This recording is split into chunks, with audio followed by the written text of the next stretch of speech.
Hey everybody, Derek here to bring another video for The Walking Dead Season 5. And this video is going to be a review for the episode that we just saw, Forget. So if you have not watched the episode, this will contain spoilers. I have a lot to talk about, so I'm going to make that part quick. If you don't want to be spoiled, do not watch the video. Okay, so I thought this episode was absolutely fantastic. Really did a great job of covering a lot of different storylines. We got to see quite a few characters and how they're acclimating into the Alexandria safe zone, and really was very, you know, provided a lot of insight, I think, for us and many of the characters and how they are. Are they adjusting to the community or not? And I think they really did cover a lot of good things. Definitely kept it interesting, and I enjoyed it. The main one of the main storylines, of course, was Rick, Daryl, and Carol basically doing their plan of securing guns. Carol was going to go unlock the window and take the guns, so that way the group could protect themselves, or potentially have to use them to take over the Alexandria community if the other group members could not, work with them or things weren't compatible. So they really wanted to do that, and of course they do go through with their plan. And I'll talk about a little more about that as we get further on. One of the big things that happened here, the episode really focused on Daryl quite a bit. Daryl wasn't really acclimating very well to the community in the last episode. You saw that he was very withdrawn, still hadn't showered, hadn't, changed his clothes, hadn't cut his hair, none of that. Still hasn't, I don't know how much of that he has done at this point, but he didn't want to become a part of what was going on, it seemed. Still very, testing the waters a little bit. And he goes outside the walls, and Aaron follows him. And basically, Aaron and Daryl go on a little task to try to capture a horse named Buttons, which Aaron named. If you're familiar with the comics, Buttons is actually a horse that belonged to Herschel and Maggie and the Green family on the farm. It was one that it actually brought it along with them for quite a while. It was living in the prison. It got out. They actually rode the horse away, and they took the horse with them to the Alexandria safe zone. Buttons later gets taken by a woman. Basically, Aaron and Eric used her to bring other people back to the community, but unfortunately, a woman stabbed Eric and then took the horse. But they used it here to kind of bring Daryl and Aaron together a little bit. Finally, seeing the camaraderie between the two, I think it was very good. It was nice to see, Daryl, opening up a little bit, starting to trust Aaron, and I think it was a very good, in a way, trust exercise. It was really, can I really trust this guy? And I think that as they went along in the mission and they, started to converge on the horse. Unfortunately, the horse could not be saved. It was overwhelmed by walkers, but I think that it ultimately kind of opened the door a little bit for Daryl to see the good things in the community, and also to know that he can trust people. But I mean, it was just a step, because when they go back to the Alexandria safe zone, there is actually a house party that Deanna throws to welcome, Rick's group. But Daryl doesn't go. He instead decides to go spend the time with Aaron and Eric. And it was very interesting to kind of see how Aaron and Eric are also kind of distanced from the group members. And I don't know if that is because of the fact that, they are in a same-sex relationship. I don't know how much that might play into it. I think that Aaron may have made a little nod to that, but I think the more overarching reason is just because they spend so much time out of the community recruiting. We don't really know, how long they stay out there.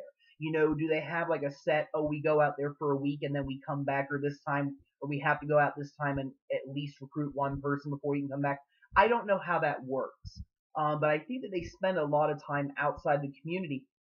And I really think that they saw and continue to see things that Rick's group has seen throughout their experience. And I think that it kind of, in a way, distances them from having that, kind of like happy-go-lucky or, normalcy kind of attitude that you would have to just nowadays everyday life, where we have things to worry about, but we may not necessarily be exposed to things like war or drugs or crime or whatever the problem is. We may not necessarily experience that firsthand. And that's kind of how the other survivors are living. They don't really have a lot of experience dealing with a lot of the walkers, a lot of the bandits, bad people like the governor and Gareth out there. They haven't had to experience that, and I think that also sets them apart.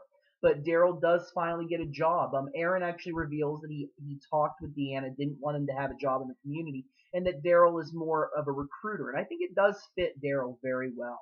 And I'll be interested to see if they do go outside the walls after this, before the season ends, potentially to go on a recruiting mission. We don't know. So that may come into play later on, and I can't wait to see what they do with that. Several characters were introduced from the comics and also comic book counterparts. We met Tobin, who was part of the construction crew in the comics. He was in there getting done. So we got a little, introduction to him. I don't know how much they will expand on him. He's kind of important, but he's not necessarily the most prominent character. And I don't want to spoil anybody just yet on what he does or things like that. So I'm going to leave it at that. We also find out that Reg is alive, Deanna's husband. We didn't really know that. Deanna didn't really say, that he lived in the community. But Reg is alive. And, he's part of the group. And he was the one that actually constructed the walls. And I think it's very interesting. He seemed like a pretty nice guy. It'll be interesting to see what kind of role he does play. I am going to start doing predictions videos in a little bit about what I think some of these characters will do, but not tonight and not with this video series. But you'll see that coming, where I'll do some of these prediction videos for some of these characters. We also meet Spencer. It turns out there is Spencer. In the comics, Douglas and Regina, who are the Monroes in the comics, they only have one son that we know of named Spencer. There is a Spencer here as well, and he is Deanna and Reg's other son. Aiden is there. I'm assuming that Aiden's older. I couldn't tell. We didn't really get confirmation on that, but Spencer is a character as well, and he was doing shifts on the bell tower, which is not actually a job, but Spencer would sometimes go up there and sit on the, up in the bell tower and look down and, guard the place, maybe from walkers, potential threats. So we do get to meet him, and I think that he will be featured later on this season. It'll definitely be neat to see that. And we get a mention from Mrs. Neudemeyer, who wants a pasta maker. Darn it, people, let's get the pasta maker in before the end of the season. Please, let's just have one happy moment for Mrs. Neudemeyer, please. So definitely, you get to meet some new characters, and it's definitely nice to see the new faces, and also the comparisons with the comics. Rick kisses Jesse. Whoa. At the cocktail party, and I think that I was trying to think about that. I think in some ways, you see that Rick and Jesse do have a kind of connection. You kind of see that they're both parents. They're both, people that would do anything for their sons. And I think that in some way, well, I guess Rick has a daughter too, excuse me. And I think that, what was going on there, I think, was maybe a little bit of Rick. I think he was, drinking a little bit, and I think, when you're on alcohol, you do things that maybe you wouldn't normally do, when you're sober. I think it was that. I think also, maybe it was Rick kind of, I don't think he's necessarily interfering with, the marriage between Pete and Jesse. I don't think he disrespects that. I think it was more of just, something that he wanted. I think it's been a while since he's, had intimate moments. Since Lori, he hasn't really had any intimate moments. And I think for a moment there, I think he either, forgot that Jesse was with Pete, or he just wanted to kind of adjust a little bit. And this is something he hasn't had in a while, and that's maybe why he kissed Jesse. I don't really know. I think there's a lot of questions there. But I don't think it's necessarily something that you think that Rick was doing it to kind of tick Pete off. I don't think that was his intention. But I'm definitely interested to see where it leads. And maybe he did, maybe he will it'll kind of reveal itself in a little bit. The sneak peek kind of showed, Pete talking with Rick. So maybe Rick maybe does have a little tiff with Pete. And he may have done it just to, hey, Pete, I'm the boss around here and this is what I do. You never know. But it was definitely a very shocking moment. I was like, oh, wow, this was great. So I can't wait to see where that comes from. There was another walker that had a W on its forehead coming into the series. This was at the beginning, the one that Carol shot. The group does notice it, so is it from the wolves? Maybe. I think it's pretty much an indication that the wolves are near, that they have been, going up and down from town to town between some of the states in like Virginia and Maryland. We may actually see the wolves by the end of the season. I have no doubt about that.